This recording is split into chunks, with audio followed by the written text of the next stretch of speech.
മാധ്യമം പോഡ്കാസ്റ്റ്. മാധ്യമം editorial 2026 July 11 ശനി.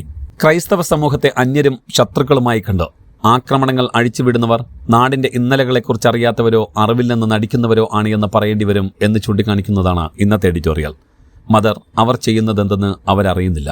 സ്വാതന്ത്ര്യസമര സേനാനികളുടെ പിന്മുറക്കാരെയും കാർഗിൽ യുദ്ധത്തിൽ ഇന്ത്യക്ക് വേണ്ടി പൊരുതി പരിക്കേറ്റ സൈനിക ഉദ്യോഗസ്ഥന്റെ കുടുംബത്തെയും ഭരണകൂട വിമർശകനായ പത്രാധിപരെയും അടക്കം പൗരത്വത്തിൽ സംശയമുയർത്തി വോട്ടർ പട്ടികയിൽ നിന്ന് വെട്ടിമാറ്റിയ തെരഞ്ഞെടുപ്പ് കമ്മീഷന്റെ അകമഴിഞ്ഞ പിന്തുണയോടെ വങ്കമണ്ണിൽ ഭരണം പിടിച്ച സംഘപരിവാർ അധികാരത്തെ അതിക്രമങ്ങളുടെ ആഘോഷമാക്കി മാറ്റിക്കൊണ്ടിരിക്കുകയാണ്. സുവേന്ദു അധികാരിയുടെ നേതൃത്വത്തിലെ ആദ്യ BJP സർക്കാർ സത്യപ്രതിജ്ഞ ചൊല്ലി ചുമതലകൾക്ക് മുമ്പ് തന്നെ മുസ്ലിങ്ങൾക്കെതിരായ നടപടികൾക്ക് തുടക്കമായിരുന്നു. തെരഞ്ഞെടുപ്പ് പ്രചാരണ ക്യാമ്പയിനിലുടനീളം മുഴക്കിയ വർഗീയ വിദ്വേഷം നിറഞ്ഞ പ്രസംഗങ്ങളാൽ മുസ്ലിം സാന്നിധ്യം തന്നെ നാടിന് അപായകരവും അനാവശ്യവുമാണ് എന്ന സന്ദേശമാണ് ഹിന്ദുത്വ ഇന്ത്യയുടെ നെടുനായകർ പരത്തിവിട്ടത്. ബുൾഡോസറിലേറി ആഹ്ലാദ പ്രകടനം നടത്തിയ പ്രവർത്തകർ മുസ്ലിം ന്യൂനപക്ഷങ്ങളുടെ വ്യാപാര സ്ഥാപനങ്ങളും ബീഫ് സ്റ്റാളുകളും തകർത്തുകൊണ്ടാണ് മാറ്റത്തിന്റെ വരവറിയിച്ചത്. പള്ളികൾക്ക് നേരെയുള്ള ആക്രമണങ്ങളും കൊലപാതകങ്ങളും വ്യാപാര സ്ഥാപനങ്ങൾ തകർക്കലും വഴിയോര കച്ചവടക്കാരെ കയ്യേറ്റം ചെയ്യലുമെല്ലാം വെറും 2 മാസം കൊണ്ട് ബംഗാളി ജീവിതത്തിന്റെ ഭാഗമായി തീർന്നിരിക്കുന്നു. ഭീതിയുടെയും ഭീഷണികളുടെയും നിഴലിലാണ് മെയ് അവസാന വാരം സംസ്ഥാനത്തെ മുസ്ലിങ്ങൾ ബലിപ്പെരുന്നാൾ ആചരിച്ചത്. നമസ്കാരത്തിനും ബലികർമ്മത്തിനും ഉച്ചഭാഷണി ഭോഗത്തിനുമെല്ലാം മുമ്പൊന്നുമില്ലാത്ത വിധം കടുത്ത നിയന്ത്രണങ്ങളാണ് ഭരണകൂടം അടിച്ചേൽപ്പിച്ചത്.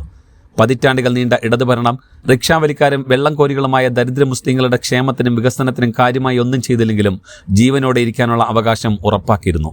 ശേഷം വന്ന മമതാ ബാനർജി മുസ്ലിങ്ങൾക്ക് രാഷ്ട്രീയ പ്രാതിനിധ്യം ഉറപ്പാക്കുകയും ക്ഷേമ പദ്ധതികൾ നടപ്പാക്കുകയും ചെയ്തതിനൊപ്പം വർഗീയ ശക്തികളെ നിലയ്ക്ക് നിർത്താനുള്ള തികഞ്ഞ ആർജവവും പ്രകടിപ്പിച്ചു. ആ കാലം കഴിഞ്ഞിരിക്കുന്നു എന്ന് പ്രഖ്യാപിക്കുകയാണ് BJP സർക്കാരിന്റെ ഓരോ നടപടിയും. വോട്ടർ പട്ടികയിൽ നിന്ന് അന്യായമായി പേര് വെട്ടിമാറ്റിയ ശേഷം ആ മനുഷ്യർക്ക് റേഷനും പെൻഷനും ഉൾപ്പെടെ സകല സർക്കാർ ആനുകൂല്യങ്ങളും നിഷേധിക്കാൻ ധൃതിപ്പെടുന്നതിന് പിന്നിലെ ലക്ഷ്യവും സുവ്യക്തമാണ്. ഇത് കേവലം ന്യൂനപക്ഷ വേട്ട മാത്രമല്ല, രാജ്യത്തിന്റെ പരമാധികാരത്തിനും ഭരണഘടന ഉറപ്പു നൽകുന്ന പൗരാവകാശങ്ങൾക്കും നേരെയുള്ള യുദ്ധപ്രഖ്യാപനമാണ്.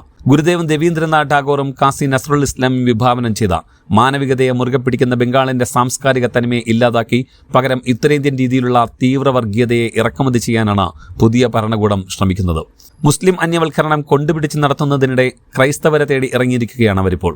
ഭരണമാറ്റം നടന്ന മെയ് മാസത്തിൽ തന്നെ ക്രൈസ്തവ വിരുദ്ധ അക്രമങ്ങൾ തലപൊക്കി തുടങ്ങിയിരുന്നു. സംസ്ഥാനത്തിന്റെ പടിഞ്ഞാറൻ മേഖലയിലുള്ള ബാംഗ്ലൂരിലെ ഒരു വീട്ടിൽ പ്രാർത്ഥനാ യോഗം നടത്തിയതിന് സ്ത്രീകളും കുട്ടികളും ഉൾപ്പെടെയുള്ളവരെ പോലീസ് സ്റ്റേഷനിൽ പിടിച്ചുവെച്ചതും, മുർഷിദാബാദിൽ ക്ഷേത്ര നിർമ്മാണത്തിന് സ്വത്ത് വിട്ടു നിൽക്കണമെന്നാവശ്യപ്പെട്ട് ഒരു വിധവയുടെ വീട് ആക്രമിച്ചതും ഒറ്റപ്പെട്ട സംഭവങ്ങളായി നിസ്സാരവൽക്കരിച്ചു മാധ്യമങ്ങൾ. എന്നാൽ ഇപ്പോൾ ചർച്ചകൾക്ക് നേരെ തിരിഞ്ഞിരിക്കുന്നു. കഴിഞ്ഞ ഞായറാഴ്ച പ്രാർത്ഥനയ്ക്കായി എത്തിയ സോനാർപൂരിലെ സുഭാഷ് ഗ്രാമിലെ വിശ്വാസികൾ കണ്ടത് തല്ലിത്തകർക്കപ്പെട്ട ചർച്ചും അശുദ്ധമാക്കപ്പെട്ട അൾത്താരയുമാണ്. മിസോ സിനഡിന് കീഴിലുള്ള ചർച്ചിലെ സംഗീതോപകരണങ്ങൾ പോലും നശിപ്പിച്ച അക്രമകാരികൾ ക്രൈസ്തവ കൂട്ടായ്മകൾ തുടർന്നാൽ കൂടുതൽ അക്രമം ഉണ്ടാകുമെന്ന ഭീഷണിയും ചുവരിലെഴുതിയിട്ടാണ് പോയിരിക്കുന്നത്. പൂർവ്വ ബർദമാൻ ജില്ലയിലെ ഫരീദ്പൂരിലെ ഗ്രേസ് ചർച്ചിൽ ആരാധന നടന്നുകൊണ്ടിരിക്കുകയാണ് അക്രമികൾ കടന്നുകയറി പാസ്റ്ററെയും വിശ്വാസികളെയും മർദ്ദിച്ചത്. കൂട്ടമതം മാറ്റം നടത്താൻ ശ്രമിക്കുന്നുവെന്ന വ്യാജ പ്രചാരണം സംഘപരിവാർ വ്യാപിപ്പിച്ചതോടെ ക്രൈസ്തവ മാനേജ്മെന്റ് സ്കൂളുകളിലെ അധ്യാപകരെ പോലും വിദ്യാർത്ഥികളും രക്ഷിതാക്കളും അനാവശ്യമായി സംശയിക്കുന്ന സാഹചര്യം ഉടലെടുത്തിരിക്കുന്നതായി പൗരാവകാശ പ്രവർത്തകർ ചൂണ്ടിക്കാട്ടുന്നു. സംസ്ഥാനത്തെ സ്കൂളുകളിലെ ഉച്ചഭക്ഷണ പദ്ധതി ഹരേ കൃഷ്ണ പ്രസ്ഥാനത്തിന് കൈമാറിയതും സ്കൂൾ മെനുവിൽ നിന്ന് മുട്ട ഒഴിവാക്കിയതുമെല്ലാം കുട്ടികളുടെ പോഷകാഹാര ലഭ്യതയെപ്പോലും ബലി നൽകി വർഗീയ താൽപര്യങ്ങൾ അടിച്ചേൽപ്പിക്കാനുള്ള ശ്രമമാണെന്ന ആശങ്ക ശക്തമാക്കുന്നു.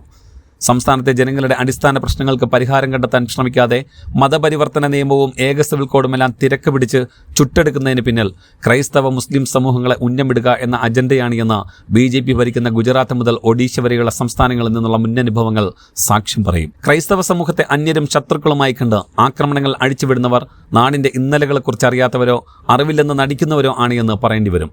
ബംഗാളിന്റെ ബൗദ്ധികവും സാംസ്കാരികവുമായ വളർച്ചയ്ക്ക് ക്രൈസ്തവ വിദ്യാഭ്യാസ സ്ഥാപനങ്ങൾ നൽകിയ പിന്തുണ സമാനതകളില്ലാത്തതാണ്. കൊൽക്കത്തയിലെ ഏറ്റവും മികച്ച കലാലയം ഏത് എന്ന ചോദ്യത്തിന് അന്നും ഇന്നും സെന്റ് സേവിയേഴ്സ് കോളേജ് എന്ന ഒറ്റ ഉത്തരമേയുള്ളൂ. കുഷ്ഠരോഗം ബാധിച്ച് തെരുവിൽ ഉപേക്ഷിക്കപ്പെട്ട മനുഷ്യരെ ജീവിതത്തിലേക്ക് എടുത്തുയർത്തിയ, ചേരികളിലും ഗ്രാമങ്ങളിലും അറിവിന്റെയും മാതൃസേവനത്തിന്റെയും വെളിച്ചമെത്തിച്ച മദർ തെരേസ രാജ്യത്തിനർപ്പിച്ച സേവനങ്ങളുടെ 100-1 ചെയ്യാൻ നൂറ്റാണ്ട് തികഞ്ഞ RSSന് സാധിച്ചിട്ടുണ്ടോ? ഇല്ല തന്നെ. മുറിവേറ്റവരിൽ ദൈവസാന്നിധ്യം കണ്ട് ചേർത്ത് പിടിച്ച മദറിന്റെ പിന്മുറക്കാരെ മതം മാറ്റികളെന്ന് ആക്ഷേപിച്ച് വേട്ടയാടുന്നവർ ചെയ്യുന്നത് മാപ്പർഹിക്കാത്ത അപരാധമാണ്. അവരുടെ ശബ്ദം സംഗീതം പോലെ ആസ്വദിക്കാൻ സാധിക്കുന്ന ഒരു പുലരിക്കായി പ്രയത്നിച്ച മഹത്തുക്കളുടെ ബംഗാൾ 2 മാസം കൊണ്ട് ഇത്രയേറെ മാറിയെങ്കിൽ സംഘപരിവാർ ഭരണത്തിൽ തുടരുന്ന വരും ദിവസങ്ങളിലെ ഗതി എന്തായിരിക്കും? മാധ്യമം പോഡ്കാസ്റ്റ്.